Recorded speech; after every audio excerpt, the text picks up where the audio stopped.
is that too expensive? So we did two things. Basically, as an institution, we would invest enough so that the overhead is percentage-wise low. Two, there is something called a series seed. So now there's standard terms for preferred stock. You could get it for pretty cheaply. You could get law firms to do it for $10,000. So things are changing.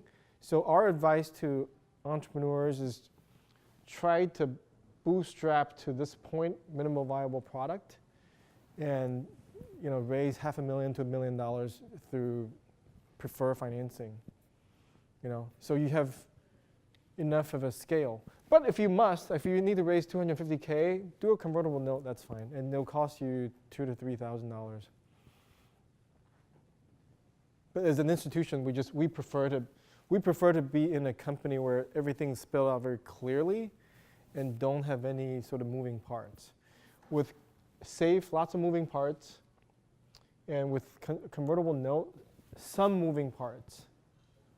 But if you need to raise $250K, makes sense to go convertible note. Does this make sense? Right? Hopefully I didn't repeat too many things that the professor said. Right? Good. Okay, so let's skip this. Yep.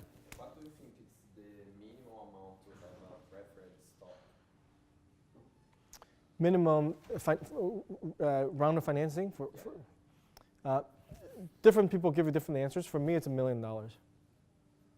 Can investors go back and forth, like from loans to stocks and back to loans? Explain that again. Yeah. So can investors go back and forth, like saying when it's scaling well, they change it to stocks? Oh yeah. Okay. So the question is, can a company, not investor, can a company start with convertible note and then prefer financing and then go back to convertible note again? Right? No, I mean it's the investors who choose to actually convert their loans to shares, right? Yeah. Yeah. So if it's not scaling well, I mean can they? No. Once you convert it, typically, once you convert it, it's done. It's a one-way street. Yeah. Good question though. So the question is, you have a convertible note. You decide I'm going to convert to stock, right? And the company doesn't do well. Can you then convert back and say I want my loan back? Typically, you can't. I'm sure if you go to Wall Street, someone could design you a financial instrument that could go back and forth. But for this purpose in Silicon Valley, the simple startup financing, it's a one-way street. You're a convertible debt holder.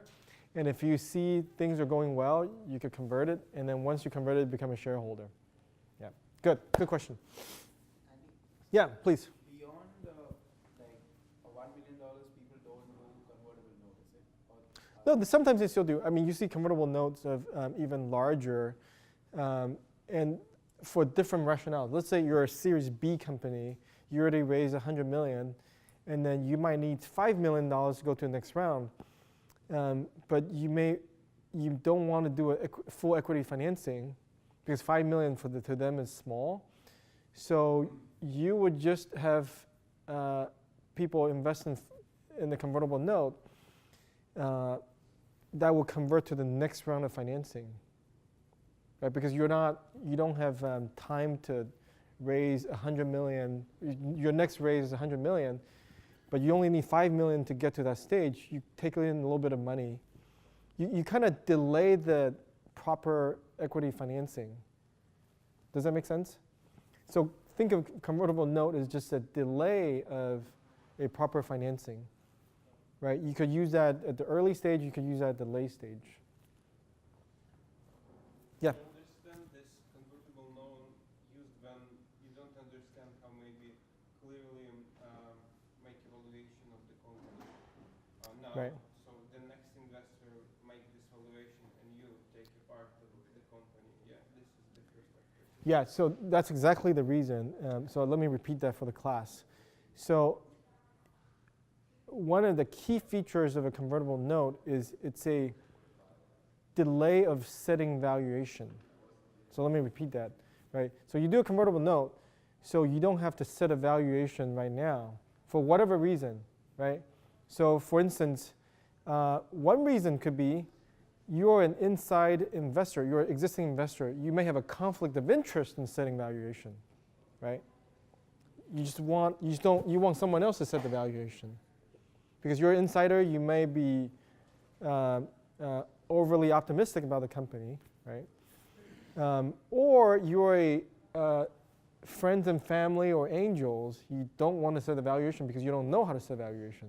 You basically say, I'm going to do a convertible note until someone else, a knowledgeable third party, to come in and set valuation. And I'll simply convert at that valuation, maybe at a discount because I came in a little bit earlier.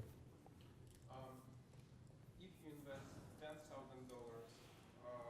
now with convertible note, and the next investor states that the company was like the company grows, and then in a year they invest, for example, $10 million, and you as the investor invest just $100,000.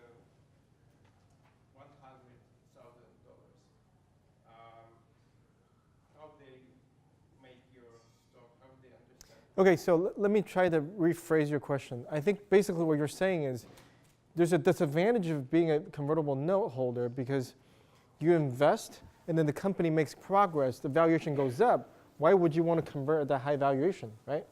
Because when you invest, company was smaller and you're... Yeah, so let me explain.